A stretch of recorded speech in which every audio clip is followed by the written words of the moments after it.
exponentially increasing the value of your product with your customers and their teams. The unique qualities of attracting an educated user base, and the power of small marketing teams, even in companies generating 8 figures a year in revenue. That and more on this episode of Advertising Influencers. Advertising Influencers. Conversations with today's top-tier marketers from Silicon Valley and beyond. Powered by Instapage, the most powerful landing page solution.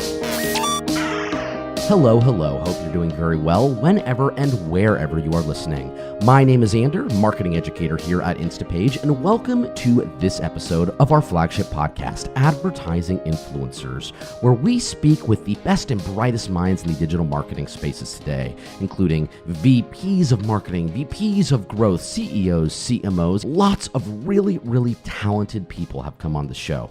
And we certainly had one of those people for the last episode. His name is Sean Zinsmeister. He is the VP of Product Marketing at Infer, and I definitely recommend that you check that out when you have a chance. But first, let me tell you about who we're talking to today, because you're going to want to stick around for this episode. His name is Jon Bishop, and he's the Director of Growth at Heap Analytics, a self-serve analytics SaaS product that honestly, on a personal level, has completely changed the way that I, as a non-technical professional, and by saying that, I mean I am not an engineer by any means, it's changed my ability to access deep insights driven by data without the assistance of one of our engineers. I absolutely love the product. Previously, Jon worked at another data company, a company called Periscope Data, where he was able to multiply the revenue by 48x, 48 times higher since he started working there as a marketer. And in both cases, at Heap where he is now and Periscope previously, he was the first marketing hire. He's also worked as a growth consultant for a number of venture-backed startups. I'm really excited for Jon to come over to our office and to share this conversation with you. So without further ado, let's go say hello. We've had some guests on our show who we are customers of, Gusto being one of them. Who else? There's a few other ones out there. Heap is actually one of them as well. But the nice thing about Heap also, which is kind of exciting, is you guys are new customers with us. And it's really exciting to be sitting down for this podcast with their head of marketing, Jon Bishop. Jon, thanks for coming to our office today. Thank you for having me. And head of marketing, is that the correct title for you? It's director of growth. We're in a unique spot where we only have me as a marketer right now, so technically, yes. Okay, cool. Yeah. Again, thank you so much for coming in. Your office is just around the corner. I'm a huge fan of your product. It allows me, as I don't want to say the most, but I'm much better than I used to be. But when I was in high school and college, I was not the statistics or analyst type guy, and I can do all kinds of things now that that I'm using Heap. So why don't we start with your description? And I told people in the introduction a little bit about what Heap is, but it's going to come better from you. So what is your description of Heap? What's the product that you work on? Yeah, so Heap in one line is about self-serve analytics. So it's web analytics product. We also have like a mobile library as well, but essentially it's about making it easy, for marketers, for product managers to jump in and get the data they need. And data is power. When it comes to company data, data's knowledge, you can do things with it, you can make better arguments with it. And so it's important that, these groups who typically have a lot of trouble getting access to this data actually get it, easier and also to at their own pace. It's something that like they don't have to sit there and say, like in a typical organization where we have to wait, we can submit our requests on Friday and then have to wait another week, to submit more requests and maybe need something in the meantime. They can go in like today and get the answers they need. Very quickly too. Yeah. And you've only been at Heap for less than a year, right? Yes. Started in January. So what was your story? What's kind of the nutshell of your professional journey? Yeah, so I actually started in the nonprofit world. That was exciting because it taught me early on how to do a lot with little. Especially with marketing. Yeah. And it was also too kind of where I fell in love with marketing. I mean, just because I'm like, this is powerful stuff, like especially with web marketing. There are a lot of kind of early channels appearing and everything, and early days of like SEO and that type of stuff, and even analytics, really looking at the data. I mean, this is back when Urchin was what you pretty much had. Yeah, I mean, it was great. And so I think I had a lot of great lessons come out of that. I'd always been interested in tech too. So I finally moved up to San Francisco. First job was selling ads for Yelp, which was quite an experience. I'm sure it was. Yeah. And then after that, I ended up consulting for a while. There was one point where I ran marketing for a web mobile agency, on the East Coast. They did apps for Mashable, things like that. After that, I moved back to a full-time job at Periscope Data. So I ran marketing there for almost 2 years. And that was a great experience, and after working so long remotely, it was nice to be in an office. Yeah, I hear you. Yeah. I can relate to that, certainly. Have people around to talk to. Yeah, and then I worked at Periscope Data for a while. I'd always been interested in data products. Like here I am at Heap now. And I think it's something that, is big for me is having a product I can use that, it's easier to market because I know it well, but also too, it's like there's going to be more passion along that besides something that's kind of like this abstracted idea that I know developers might use it, but it's so technical that's something I can never, play with. Right. And I can relate to that here at Instapage. I mean, our product is integral to everything that we do. Yeah. So totally understand. Recently hired in January as the director of growth at Heap. You are running marketing a company that, you guys are growing tremendously. You just raised that Series B. You've got some really killer clients, killer users on board using your platform. And you are a marketing team of one. Yeah. Basically, I'm lucky in that I get help from one of our co-founders, Robbie. I work very closely with, and I have to admit too, the sales team has stepped up to help write content. There's people help out a lot, which is great. It would be nice to have more dedicated marketing people, and that's what we're looking for this quarter. Of course, yeah. But otherwise, I get treated well there for being the only marketer. So how do you prioritize your time? Yeah, that's a fun one. It's difficult any startup, but then when it just gets a lot harder because as only one marketer, there's a lot of cool things we'd love to do and things that we know would be very impactful and impact us very soon.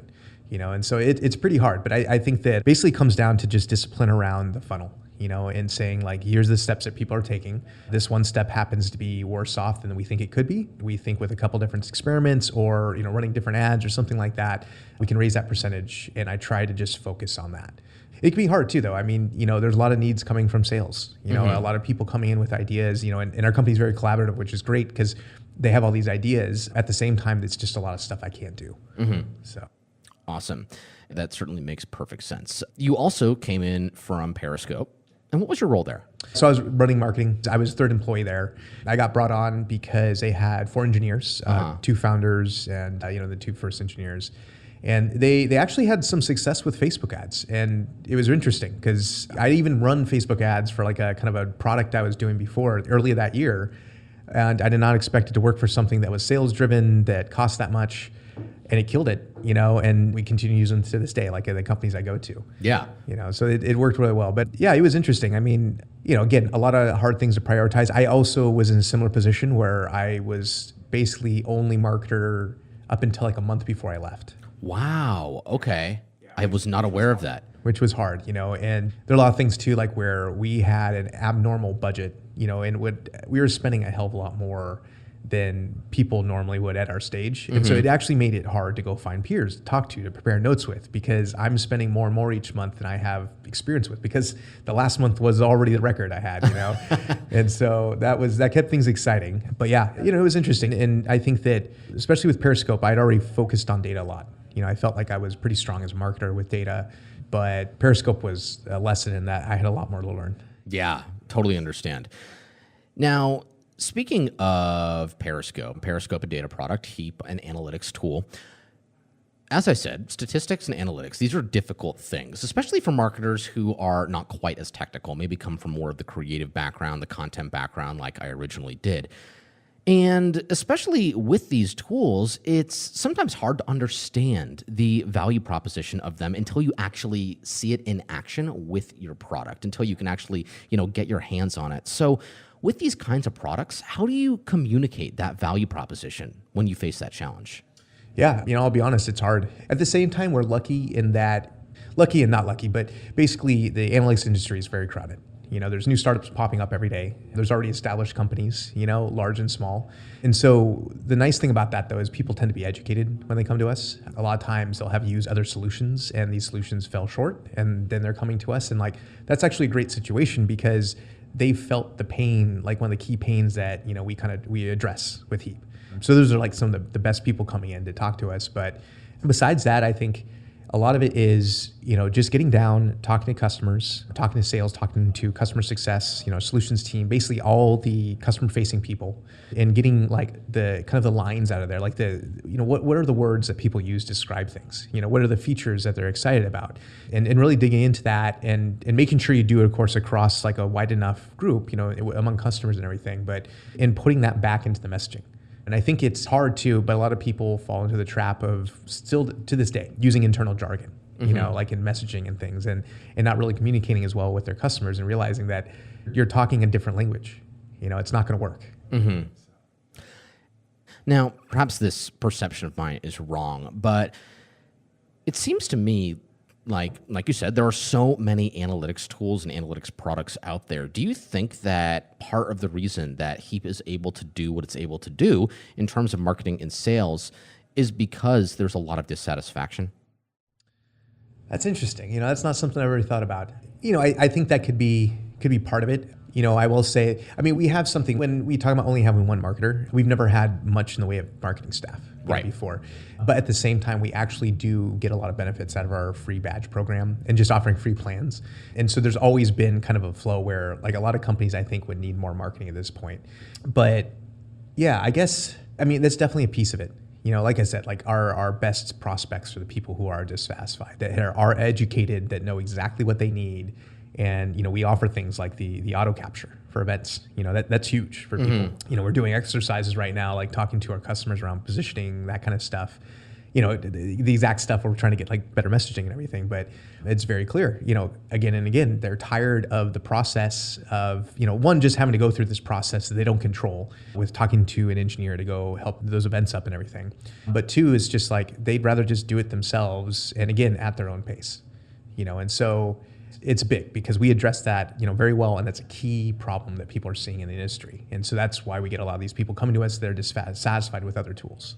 Who are these people coming to you? Are they PPC managers? Are they content people who don't know the first thing about analytics? Who are these people? That's a good question. I think that it's a mix. Like there's product management titles when we do the analysis, marketers as well. We get like heads of data sometimes. Probably the most common path is that it'll either be basically a head of analytics, and it could be someone on the marketing side, the product side, the data side, but they are in charge of data, in some regard. And they'll reach out. But it's also something that's interesting to us is a lot of times we'll see like a developer will actually find us, but then they're not the one who actually signs up. They go have someone else, they go have the marketer sign up. And so we're seeing this like where, there's kind of something to explore there where are we popular with developers, but then they're just passing us off to the right person, their company. It kind of changes marketing at that point. One of the most interesting things to me about B2B, especially SaaS products, is this idea of bottom up or top down. How are you communicating this value proposition to the person with the purchasing power, to the business stakeholders, people using the tool, people who are benefiting from the tool but not using the tool? What's some of your experience or some of the observations that you've made in that department? Sure. I think that it's maybe a little overhyped. I'd say I think it's one of those things that works for a lot of the newer companies out there. But there's a lot of companies that just aren't quite ready to do that. They're just good at doing top down, talking to executives. And I think that's the way they should continue doing it. A great example is where, like in Periscope Data. And so key competitors we're talking to at that point, or like we're working with Chartio, let's say Looker, Mode as well. Our marketing cannot be more different across those four companies. And so Chartio and Looker tended to be top down, where Periscope and Mode were bottom up. And then between Mode and Periscope, Mode focused very much on content. Whereas Periscope was very heavily on advertising, especially after a certain period. We had great blog leads coming on, but it was mostly advertising. So it's interesting because like all these different approaches that people take to try to get something across, I guess, I think that it depends on the product though, ultimately. Periscope was built as a better tool for the end user. And so it was harder to sit there, let's say, and differentiate, among the other more established tools with an executive because he's like, well, Oracle has this stuff, and it has the stuff he's looking for. But that doesn't make the job easier for the analyst. And so it was almost a necessity that we definitely reach out to the people using the product at Periscope. Though I will admit too, when it comes to larger enterprise deals, there's just a point where you have to talk to the executives no matter what. Of course. So that comes into play a lot.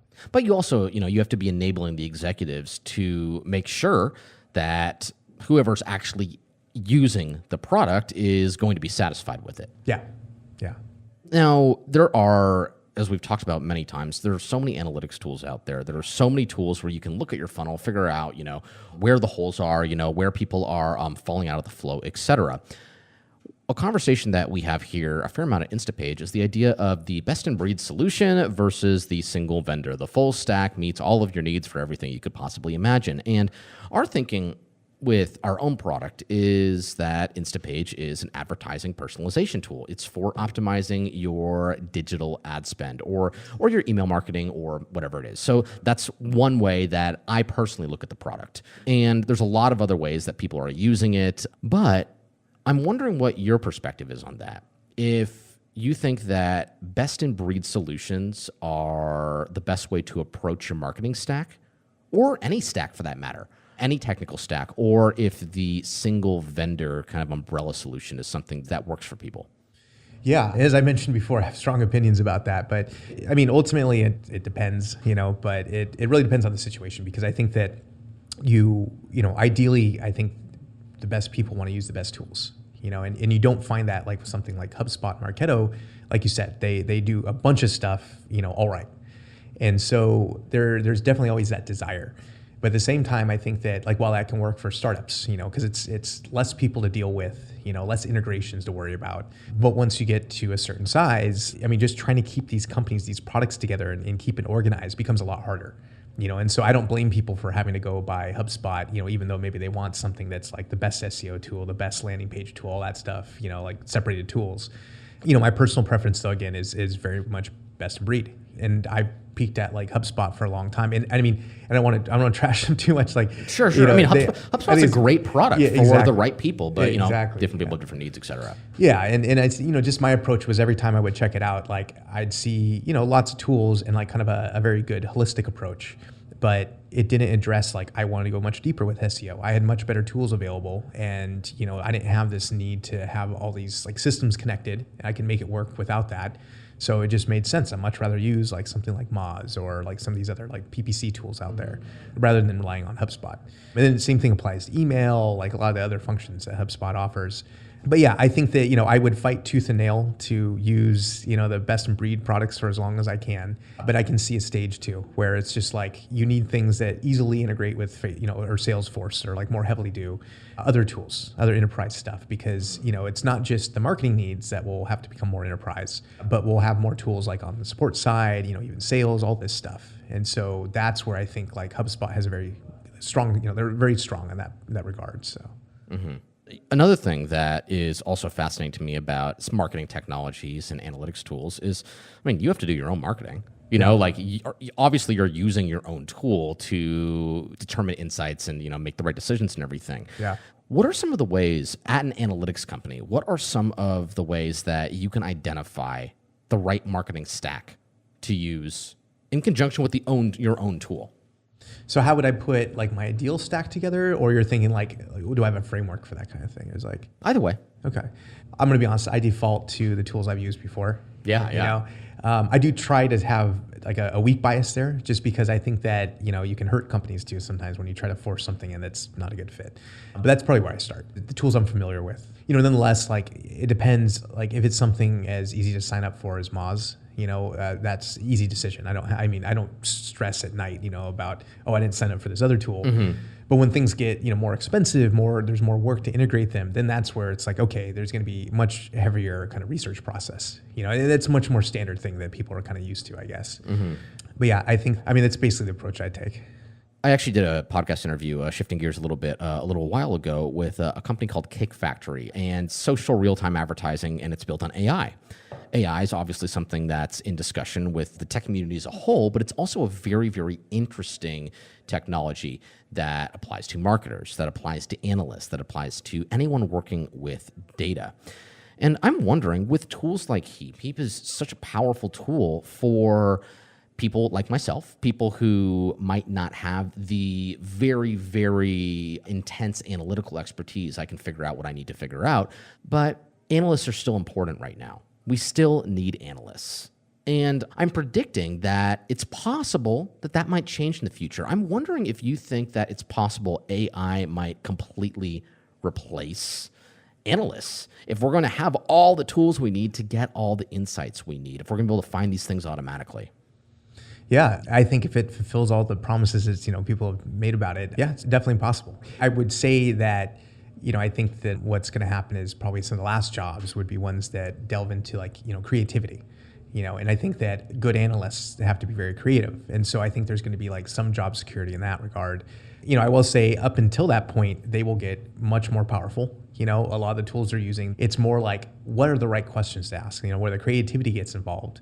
And it just makes it much easier for them to ask those questions, to get those answers. Instead of having to go through write the right SQL query, struggle with some SQL, go down the wrong path when you thought this might be a clue to why this thing went up or this thing went down. And you kind of see some of this stuff too. There's been a lot of promise in the marketing world around analytics. And, just in general, the marketing world is kind of notorious for over-promising, on tech and everything.